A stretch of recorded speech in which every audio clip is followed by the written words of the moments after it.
a question from RYT. How do you think all the races in Malaysia will be able to live together as Malaysians and with equal rights? Well, we can hopefully one day to be like that. As I said again, I keep repeating, okay, I will make this very simple. What is the first thing we must do? First thing, we must have good people in our parliament, in the August House, as well in the upper house, okay, in the Senate House. Okay, but most of all, most important, we must have good people in the parliament. Good people means that a person who is not going to be biased with their view on you know, like they will not bring in their religious sort of influence or their ethnicity influence.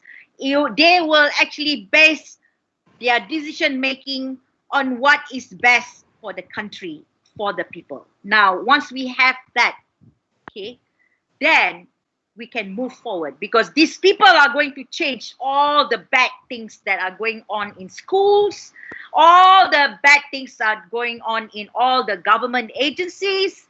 These people will actually do the right thing without us needing to say anything.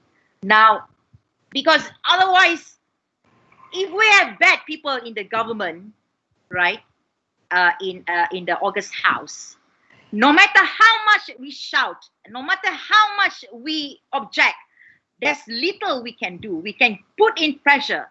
But if we are having this type of people who think for themselves instead for the rakyat, you know, things will never change. Just look at the current PN government. I mean, hell, they are giving GLC posts to the MPs. What is this? You know? Is it really this, you know, you get yourself into parliament so that you can make more money, you can get more position, you can get more power? What kind of logic is that? So this is the thing that I think we must do first thing, because there's nothing much we can do without having good lawmakers in the parliament. Okay, we need to put good people in there.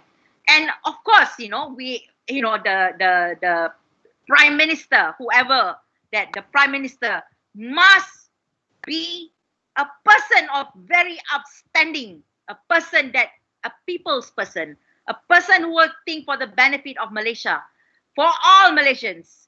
Then only we can change. Otherwise, if you keep on voting because that person is under DAP, so because DAP, you actually pangkah, you know, you don't even know who that person is, whether he or she will fight for us for the right thing. Okay, so I say, do not look at the political parties, you look at the person. There are many good people in UMNO, even in PAS, even in Amanah, even, or all the parties. So only select. But I will say that never look at political parties, look at the person. So, you know, if we can, we will put up independence, you know, and don't actually say no to independence, because nowadays political parties have let us down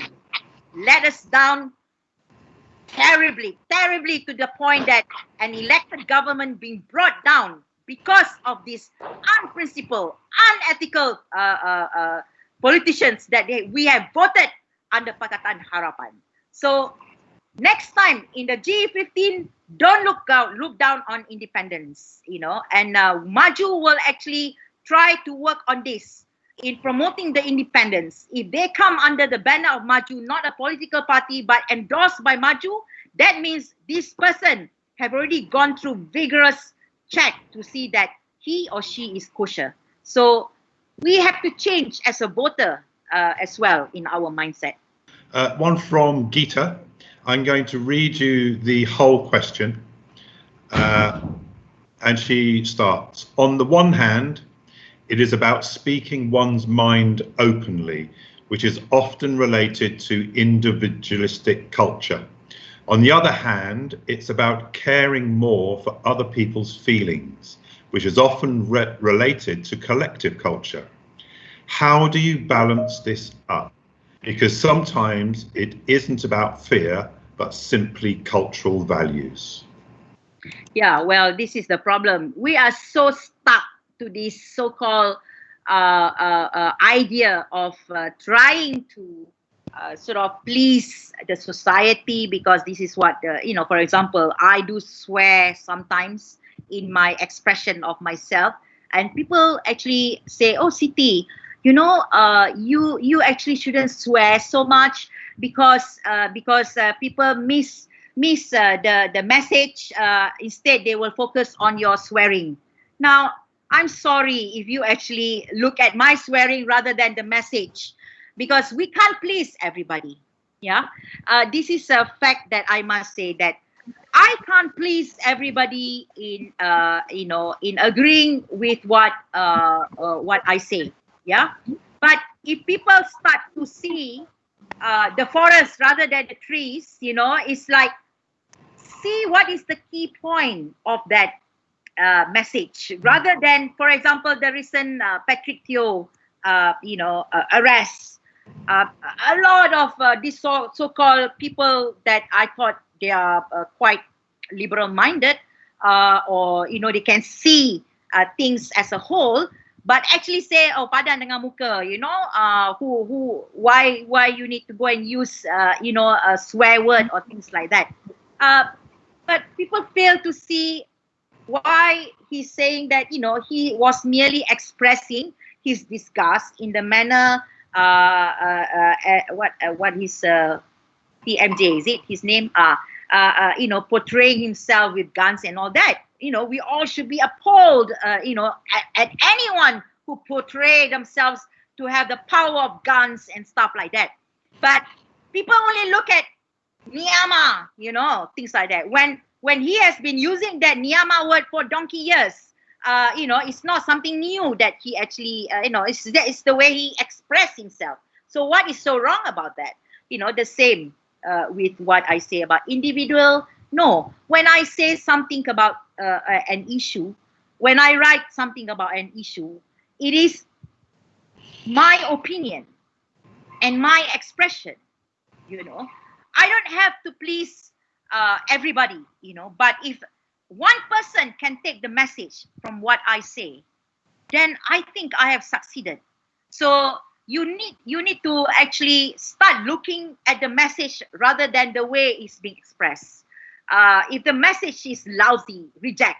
If the message is, it goes with your mind and principle, then you accept, no matter how the person expressed themselves. So, this individualistic and collective thing, we can never achieve the right principles if we keep thinking about, you have to be more submissive, you have to be more gentle, you have to be more the way it is in the Asian way. What is the Asian way?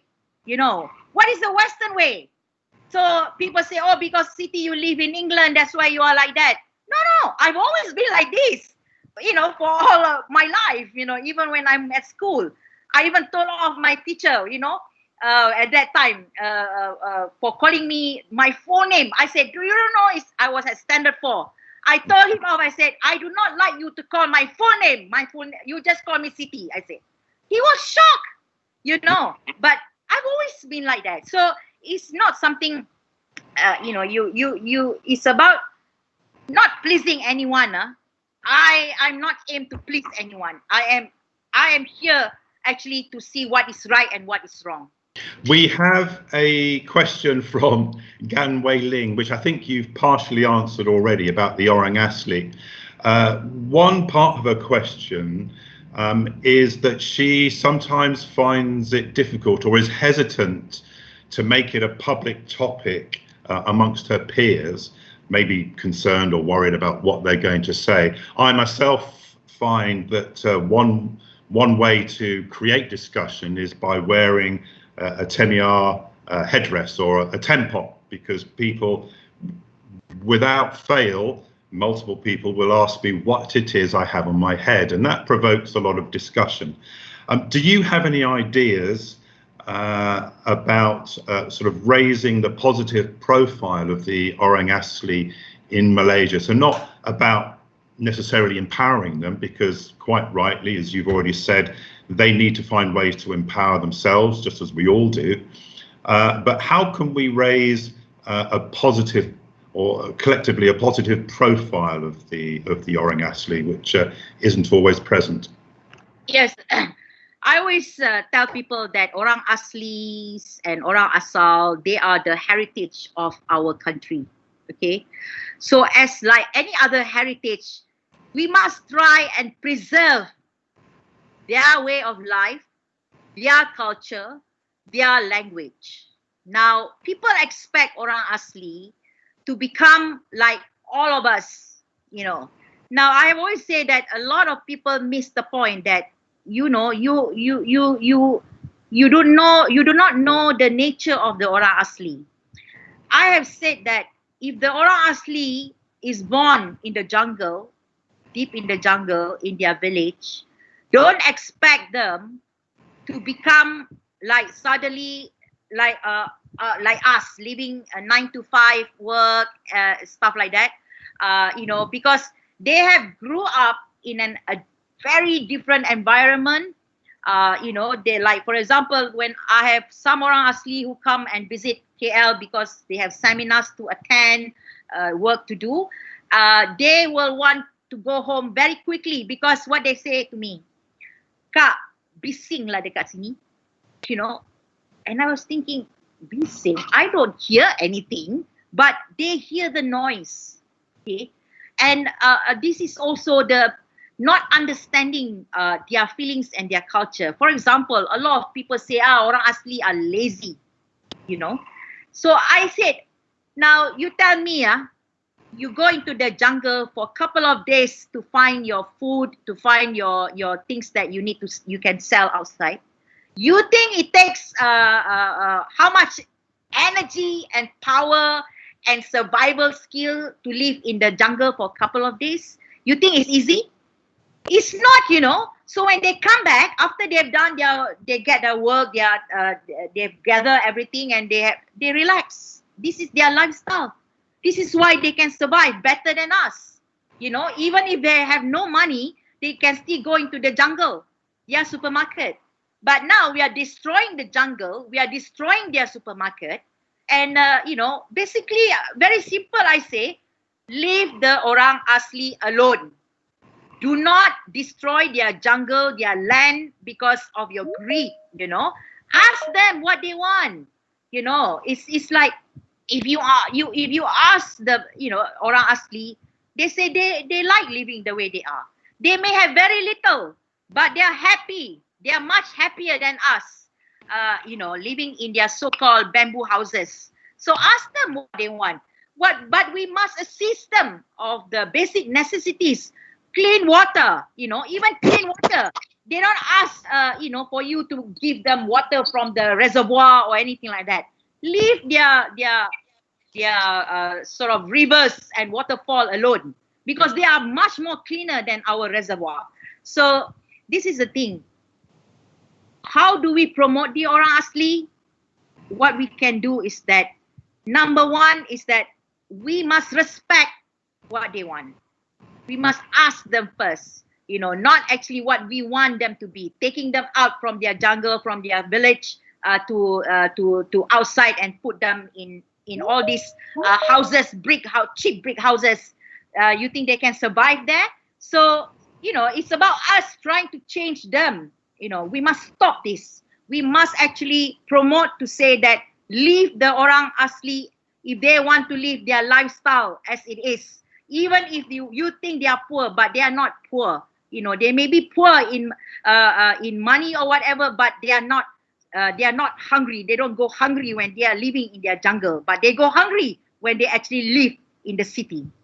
Yeah, so, you know, we must actually respect what the Orang Asli want.